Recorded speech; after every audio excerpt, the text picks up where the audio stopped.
Hi, my name is Jay Sugarman, and I want to welcome you to Innovation Showcase. The main purpose of this ongoing series is to inform viewers about exciting innovations and creative individuals across the fields of business, science, technology, education, and the arts. Today, via Zoom, we're fortunate to have as our guest award-winning sculptor Allison Newsome and collaborator and arts advocate Carolyn Kraft. Allison is the creative force behind RainKeep and SolarHearth, innovative sculptural works that harvest rainwater, utilize solar energy, invite people to gather, and turn everyday environmental concerns into shared experiences of beauty and stewardship. Carolyn commissioned the very first solar hearth for her property in Vermont, where every bird, tree, and motif in the piece was inspired by the landscape around her. She also helped launch site-specific shows at the Kennard Park, and through her work with Friends of Kennard Park has been instrumental in bringing some of Allison's earliest rain harvesting sculptures to the public. During the program, Allison and Carolyn will share how their collaboration began, how art can change the way we relate to water and climate, and what it takes to bring visionary environmental sculpture into real neighborhoods and parks. Let's start by meeting Allison and Carolyn. Welcome. So delighted you're both able to be here again. Yes, it's a full circle. It It's great is. to be here. Eager to hear about the exciting projects you've both been involved with since we last spoke and inform viewers. But before you bring us up to date on what's been going on, Allison, would you please start by sharing what inspired you to bring together art, science, and sustainability into your sculpture? Well, my work for decades has always been about the stewardship of our land, the sort of psyche of our landscape here in New England, from the wilderness to the agrarian into the industrial and now post-industrial. And I was asked to curate a show at Blythewald, a botanical Mm, garden in Arboretum. And I decided that the theme would be water, wind, and solar, just like plants, like how plants use water, wind, and solar to survive. So I mhm. wanted the sculptures to Ah, and to follow that. And I ended up nobody was working with rain. We had a lot of solar and a lot of kinetic and wind, um, but we didn't really have anything to deal with the rain. So I said, well, I'll throw something together. Yeah, I'll make something for that. So as an organizer of the show, I created these rain harvesting sculptures. They were small, but they're very they were the beginning of the conversation. Um, and then I just became fascinated with this idea of something that is not only the message, but actually functioning and a solution mm. that actually like works as a solution, as a utility and a work of art. So We're fortunate to have a few images of some of the many projects you've been involved with. This one at the Florida Botanical Garden. Could you share a little bit through this and some others that we'll be seeing soon as examples about how the sculpture, how RainKeep functions? yes, this piece was designed for the Majid Children's Garden. It's a learning discovery garden focused for children. Mm. One area of the Florida Botanical Garden that's new. And I worked with top landscape architects. And this site is right next to the Learning Center behind it. Ah. And I wanted it to be evocative of the plants that you see there in Florida, um, and the colors of the flora and the fauna. Um, the top, I call sort of a cloud pan. The very top harvests rain and sends it down the rain chains. And then the secondary area that are like petals harvests the rain as well, Mm. much more so. And then it all goes into the vessel at the bottom where it's held. And then they use the water for the gardens and for That's programming. You can see there's a little girl with her little watering can running up to it. Yeah, that's Yeah. fabulous. That's fabulous. Well, let's move on to a totally different setting. Here we are in Soho. Can you explain this creation? Yes, this was a very interesting with COVID. The design, New York by Design helped commission this piece, and I worked with a very amazing architect, the Reed Architects, and we worked together, um, and I, to create a work that harvest rain for a pavilion because every people were eating outside and pushing out into the streets, all in the restaurant districts of New York. All of the streets became these outdoor areas Hmm. for sitting and dining. But it's a real problem for the restaurants to bring water out because many of these pavilions had a lot of plants because you're out in this asphalt in this hot, in the summer, and so they want a lot of plants to kind of break up the sense of being in a parking area. And which requires a lot of water.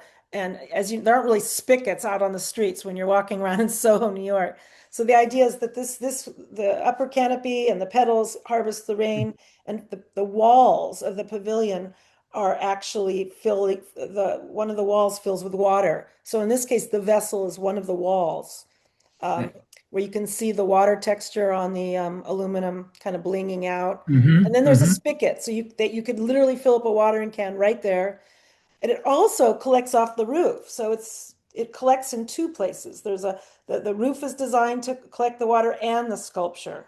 Wonderful, wonderful. Well, we want to hear about one more, which really speaks to and highlights what you've already mentioned a little bit, all the collaboration that goes into these projects. Can you share the one we're going to spend a few minutes hearing about now, Allison?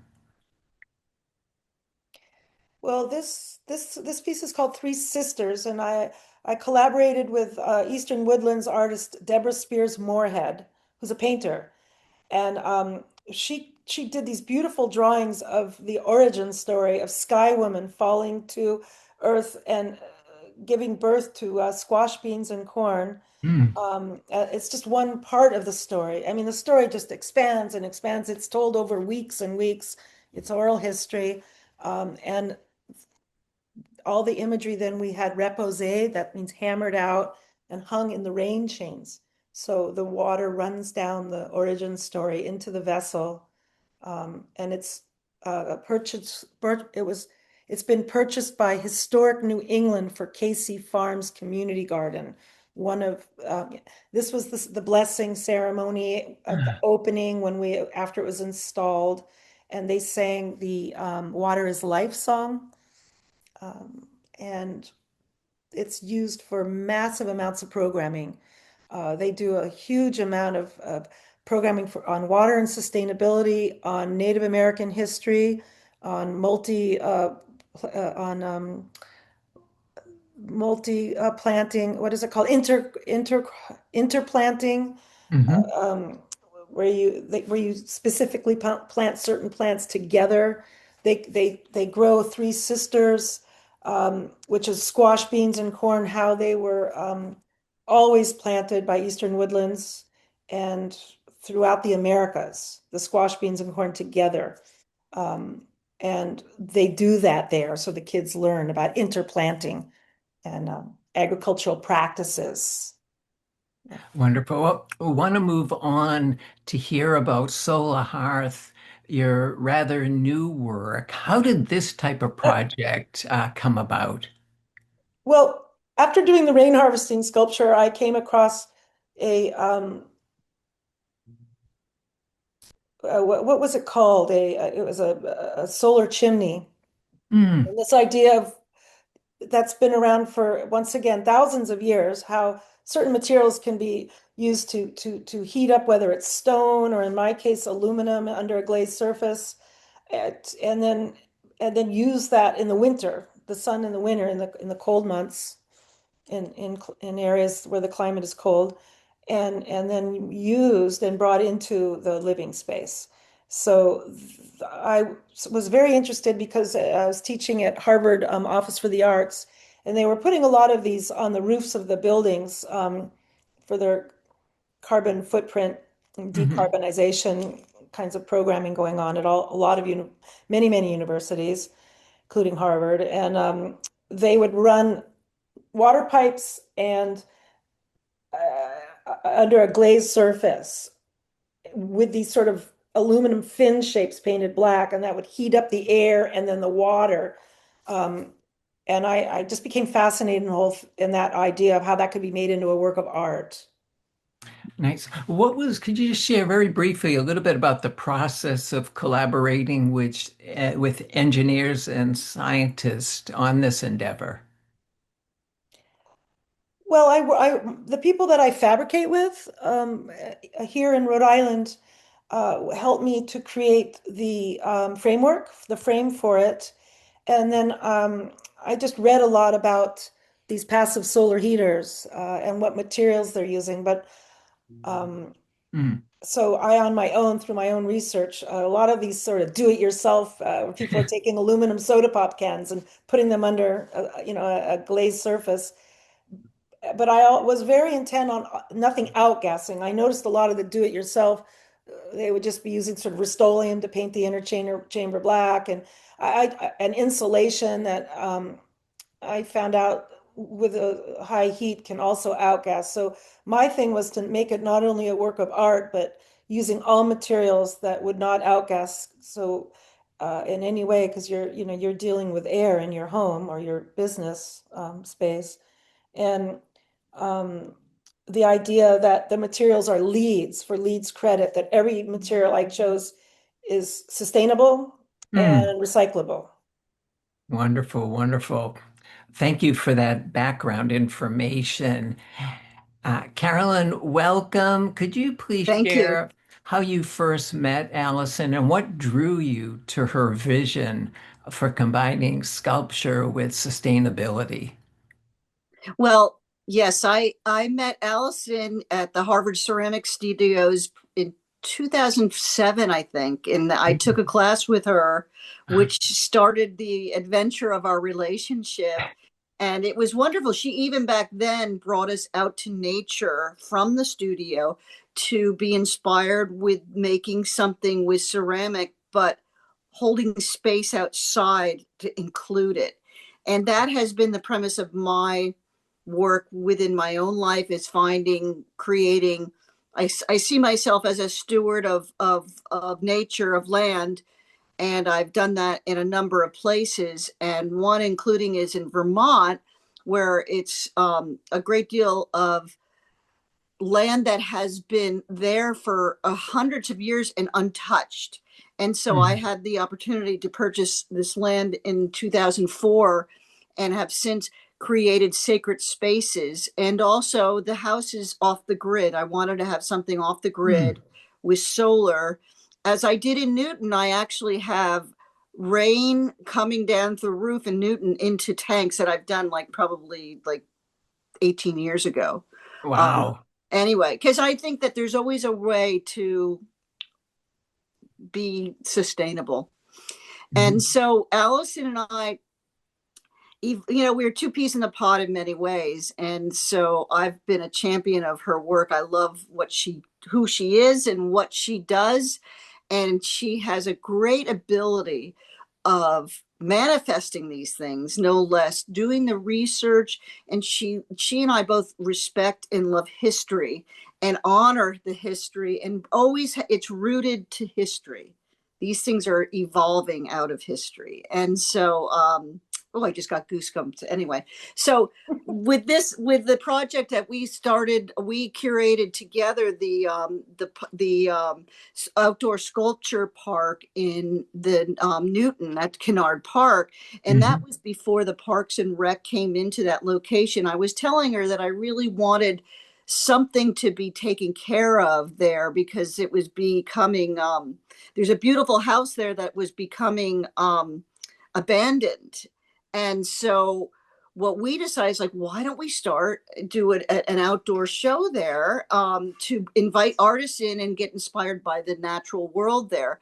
And sure enough, Mayor Seti Warren and I met, and he said, "What? This is great. We would love to work with you." And he sent. Not only did he support us, he had the Parks and Rec department move there to the house. So now it's Mm. been there ever since, taking care of the land there, and it's become uh, a go-to place for the more than 40,000 people are going there now. It's really wonderful Fantastic. that we've been able to put that on the map. And consistently now the paths are well taken care of. People are using it all the time as open space. And that for that, I'm very grateful to Allison as well as helping me get that going. Then we evolved into this. We've always talked about like possibilities and things, how we both create and how things unfold. And so when she talked about creating this technology with using her art, I said, oh my God, this would be wonderful. I would love to have one on my house. And Can so you can you share, continuing with that vein of thought, yeah, the collaboration, what that process was like? we get together. Allison would come up and visit me up in Vermont and spend some days out in the natural world with me, and see the terrain, see the trees, see the fauna. As you can see in this totem, I call it a totem, is there's ferns and turkey and nests, and also that golden bird is not the hummingbird, but the mourning dove. Mm. And it's so there she incorporated all the beauty of the natural wildlife there. And ferns of course are one of my favorite, and mosses of course, and the rock and the crystals. It's just like an amazing piece of land. Anyway, so she was able to, she's a wonderful painter, and she also went to Thailand to learn the art of pounding aluminum into making individual feathers and pulling them together. It's just like amazing what she does. And then of course her painting is, if you go to one of the yeah, that you that doesn't even do it justice. In person it's magnificent. It glorifies the actual coloration of what the adult turkeys look like. And the ferns, it's like they're beautiful. It's really great. And I just feel like it's a piece that reminisces and honors the animals that we have around there, but no, that we enjoy and that we welcome. And to have that instead of just a black kind of a piece of aluminum, it's like, why not enhance it? It's art, it's enjoyable, but yet it's functional.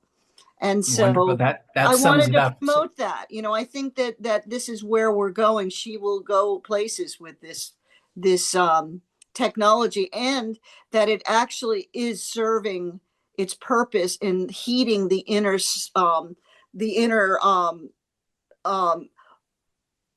building. I mean, it's like there's two floors that goes into, which it actually heats up. And like Allison can show you her data that would support that.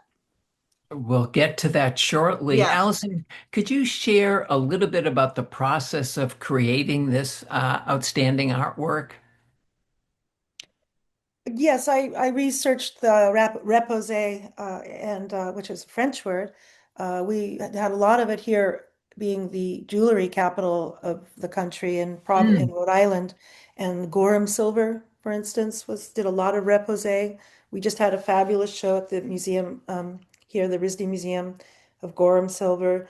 And I thought, oh, maybe I have to go to France to learn this. And then I learned that it comes from Asia. The oldest reposé is from Asia, and one of the areas that still does it is Chiang Mai in northern Thailand. The whole village. So I Mm. just thought I'm going to go to Chiang Mai and learn this That's technique. great. So I was walking around and sort of talking about it and asking. Then I would literally hear, the hammering. Just I could just hear it. I mean, I'm talking, and it's like all this hammering. But when people work there, they hammer to a beat, so it's not a nuisance. It's like this rhythm going on in the street from literally thousands of years of doing this. I mean, they Wow. found reposé in Buddha's um, tomb, and they have a piece of it in the museum. You go in where was that museum? I'm trying to think which museum. I think it was in Chiang Mai, where you go into this room and they show this tiny little piece of reposé in silver, and they explain that it was one of the relics from Buddha. And I was just like, this is amazing. I just and then I found the right family. I just kind of went to what they call the Silver Palace, which the whole temple is repose, the walls and the walkways. It's the epicenter, and the monks there all do repose, and they teach it. And then I found a family just outside the gates of the Silver Palace who work with the temple, and some of Mm. the compound, the family compound, are in the temple, but they're outside of the temple.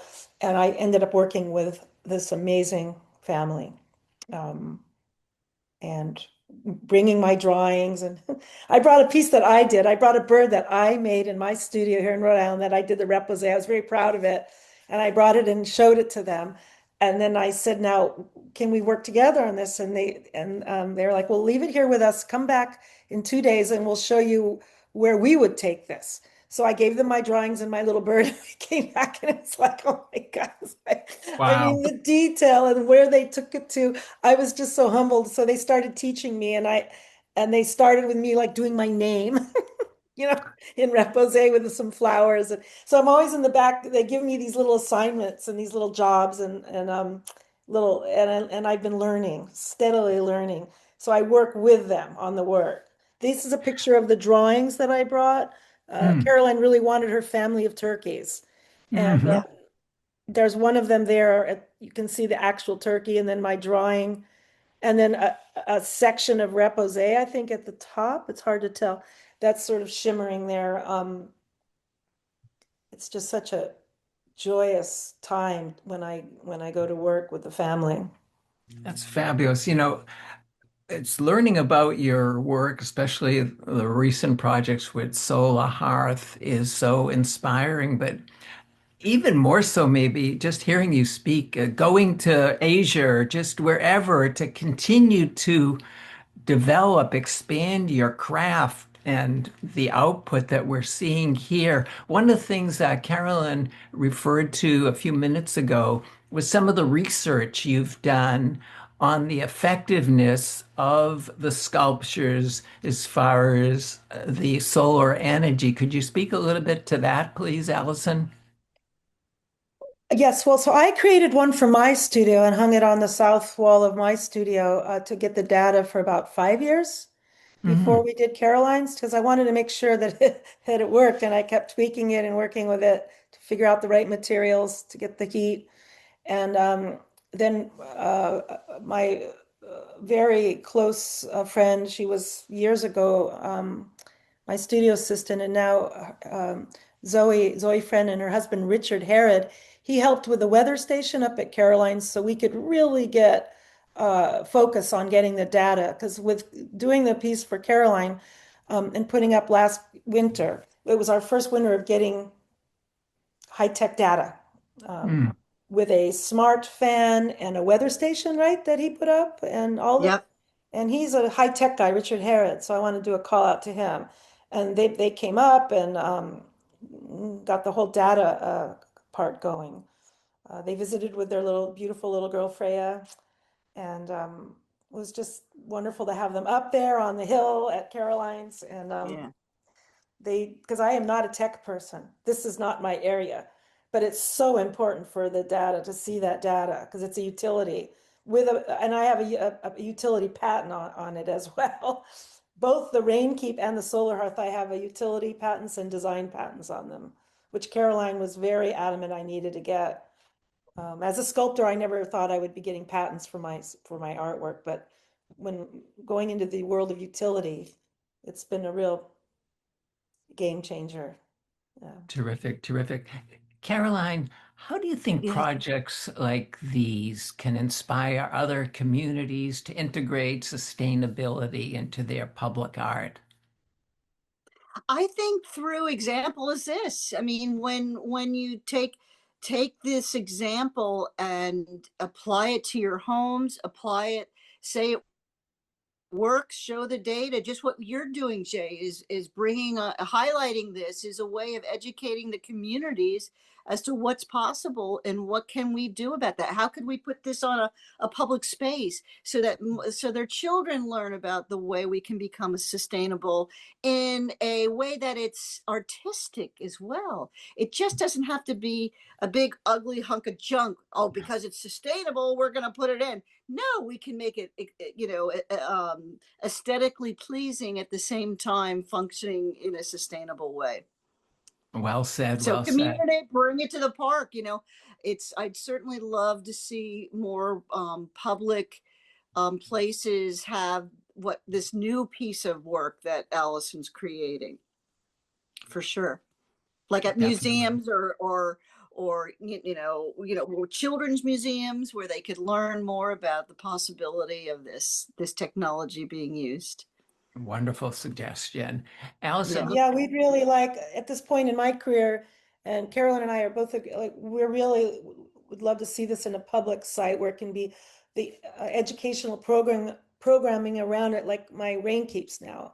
They all have educational programming in their so we're really putting our heads together on possibilities and very exciting, very exciting. Allison, looking ahead, what other maybe new ideas or technologies excite you about continuing this exploration, the intersection of art and ecology?